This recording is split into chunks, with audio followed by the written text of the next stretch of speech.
Добрый день, дорогие подписчики и гости канала. Сегодня с вами я, один из авторов телеграм-канала «Генерал СВР», генерал-лейтенант службы внешней разведки, тот человек, которого вы знаете как Виктор Михайлович. Сегодня у нас 9 февраля, четверг.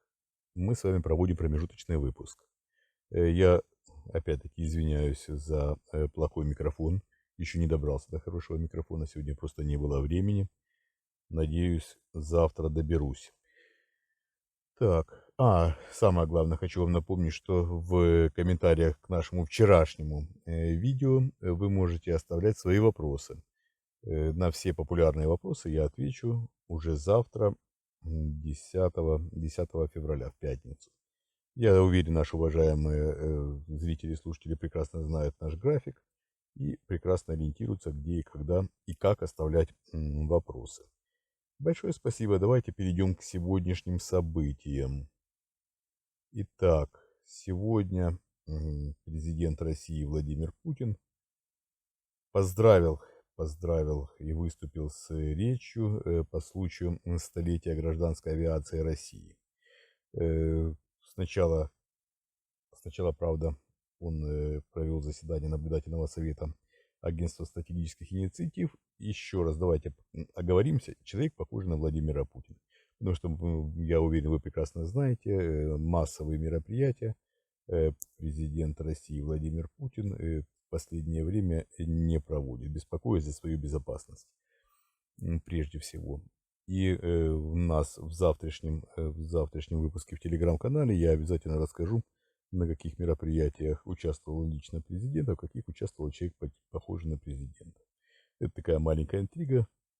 Я надеюсь, до завтра вы все потерпите с раскрытием этой интриги.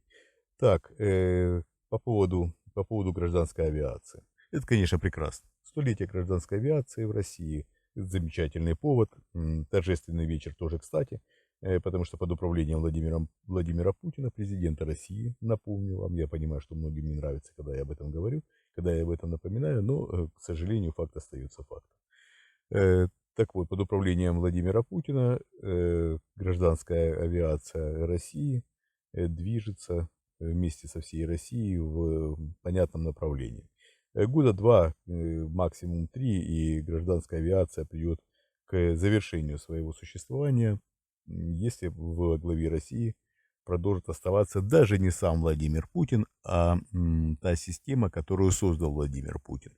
Мы видим катастрофу, мы видим это уже невооруженным глазом. Я уверен, что все наши уважаемые зрители и слушатели, которые живут в России, да, что там говорить, практически во всех странах, которые находятся возле России, на которые Россия тем или иным способом влияет, тем или иным способом, еще раз скажу, прекрасно чувствуют, куда движется Россия, и прекрасно чувствуют этот негатив, который, который идет от нынешнего российского руководства. Э, Гражданская авиация находится в плачевном состоянии в связи с санкциями, в связи с отказом ряда компаний поставлять запчасти к уже имеющимся в России самолетам. В связи со многими-многими проблемами, в том числе и с нарушением логистических цепочек, и нарушением цикла производства, Россия не в состоянии на сегодняшний день обеспечить себя собственными самолетами. Просто не в состоянии. В полной мере, как минимум. Еще раз повторяю, 2-3 года при нынешнем курсе, и гражданская авиация фактически станет на порог своего существования. В полном смысле этого слова. В полном смысле может прекратить существовать. Э, Если вдруг, еще раз подчеркиваю, если вдруг США и страны-союзники США, которые помогают Украине, вдруг решат, что санкции надо соблюдать четко, как они и прописали, и введут дополнительные ограничения по поводу некоторых пунктов, которые сейчас есть, благодаря которым могут обходить данные санкции, как Турция, еще ряд стран, то, конечно, ситуация резко ухудшится. Э, Прекрасно, прекрасное направление, прекрасное, конечно, в кавычках.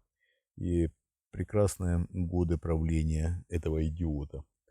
Ну да ладно, не будем о плохом, перейдем к другим проблемам и к другим освещению других событий. Так, давайте немножко обсудим Турцию, раз уж мы коснулись тем или иным образом Турции. Давайте обсудим. Приближается к 20 тысячам количество жертв землетрясения в Турции. Это, конечно, кошмар. Просто кошмар. И еще раз повторяю,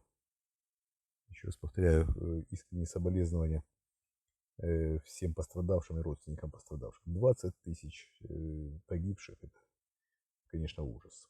Да, это не только Турция, еще и Сирия пострадала. И жертвы колоссальны. И также людям, пострадавшим в Сирии, их родственникам, искреннее сочувствие и соболезнования. Так, теперь перейдем немножко к другим темам. Несмотря ни на что, несмотря на некоторые сложности в отношениях, давайте это так назовем, между Владимиром Путиным и Николаем Патрушевым, все-таки какая-то подготовительная часть транзита продолжает. То ли она продолжается по инерции, то ли Владимир Путин не хочет до конца разрывать отношения с тем же Патрушевым. Все это довольно скоро прояснится, потому что мы ожидаем довольно значительных событий со стороны Путина, которые инициирует, извиняюсь, Владимир Путин в ближайшее время. Мы ожидаем, Владимир Путин прояснит многие моменты. Пока не будем раскрывать полностью ту информацию, которая у нас есть, потому что в наших интересах и в ваших также, наши уважаемые зрители и слушатели, чтобы все-таки эти процессы были запущены. Поэтому пока не будем торопить события и дождемся послания Федеральному собранию от президента. Я думаю, что либо перед посланием, либо непосредственно после послания последует ряд кадровых изменений, скажем так. На сегодняшний день те перестановки в Совете Безопасности это все-таки в пользу Патрушева. Это в пользу Патрушева, несмотря на то, что это утверждает Путин, все-таки это в пользу Патрушева. Его люди перемещаются на ключевые посты. Мы уже говорили о том, что в случае запуска полноценного транзита, по крайней мере, тот, который был запланирован, Дмитрий Патрушев становится премьер-министром, а сам Николай Патрушев уходит, по крайней мере, официально из политики, уходит из государственной службы, уходит из Совета Безопасности, уходит якобы на пенсию, уходит в отставку, и его место должен занять Рашид Нургалиев. В то же время Аверьянов поставлен следить за Куклой Медведевым. Ну, на всякий случай. Все-таки бывший президент. Здесь лучше немножко себя обезопасить. Понятно, что ничего сам Медведев лично решить не может. Но так, чтобы у кого-то руки не зачесались, на всякий случай все-таки Аверьянов проследит лишний раз за Медведевым, потому что лишних разов не бывает, как считает сам Патрушев. Так вот, еще раз хочу сказать, что это все-таки это реверансы в его сторону. Не уверен, что это не инерция. В то же время посмотрим, как будут развиваться события, тем более, что завершение этих событий наступит уже довольно скоро. Так, не буду вас мучить плохим звуком. Я думаю, что завтра звук уже будет гораздо лучше.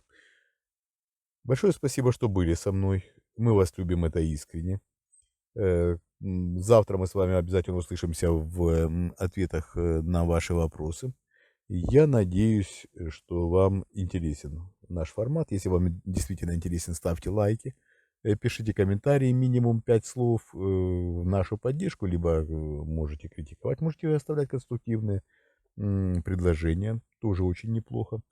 И мы всегда рады, и я лично время от времени читаю комментарии, когда выпадает свободная минутка, обязательно читаю комментарии, и наши администраторы обязательно читают комментарии, и самое интересное всегда передают мне, я время от времени обязательно буду реагировать.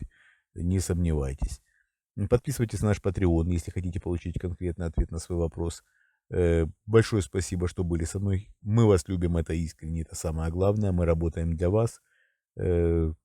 Большое спасибо, всего доброго, до свидания.